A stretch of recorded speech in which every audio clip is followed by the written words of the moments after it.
सरस्वती शिक्षा समिति पाली ऑनलाइन कक्षा में सभी भैया बहनों का हार्दिक स्वागत अभिनंदन।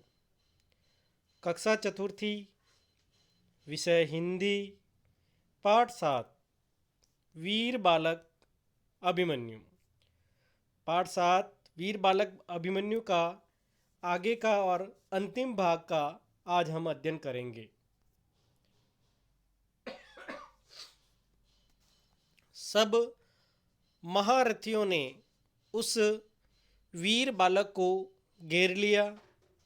उस जमाने में युद्ध का नियम होता था कि जिसके पास हथियार न हो और वह घायल हो तो उस पर वार नहीं किया जाता था।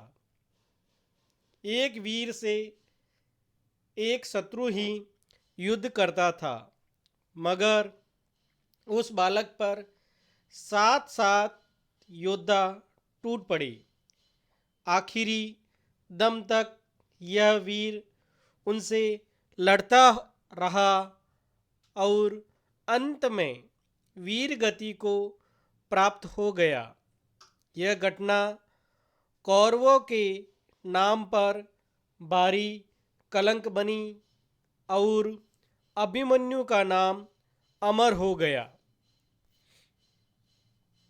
प्रश्नोत्तर। पहला प्रश्न है, उस समय युद्ध का नियम क्या था?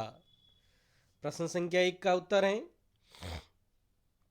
उस युद्ध का नियम यह होता था कि जिसके पास हथियार न हो और वह घायल हो तो उस पर वार नहीं किया जाता था।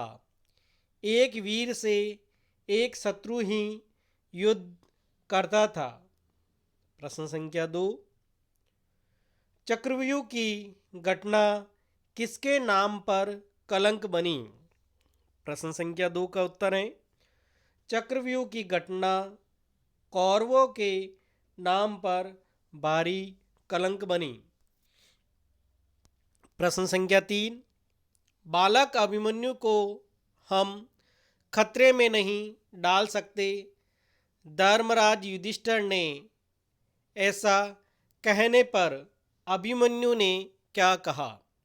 प्रश्न संख्या 3 का उत्तर है, अभिमन्यु ने कहा कि बालक हूँ तो क्या हुआ, समय आने पर बालक भी समाज के लिए अपना बलिदान कर देते हैं। यदि मेरी विद्या इस समय काम नहीं आई तो मेरा जीवन निरर्थक हो जाएगा। आप तो मुझे आशीर्वाद दीजिए। प्रश्न संख्या 4, चक्रव्यूह तोड़ना कौन जानता था? प्रश्न संख्या 4 का उत्तर है, चक्रव्यूह तोड़ना या भेदना अर्जुन जानता था। उसका पुत्र अभिमन्यु भी जानता था, परंतु वह चक्रव्यूह से बाहर निकलने की विद्या नहीं जानता था। धन्यवाद। आज इतना ही।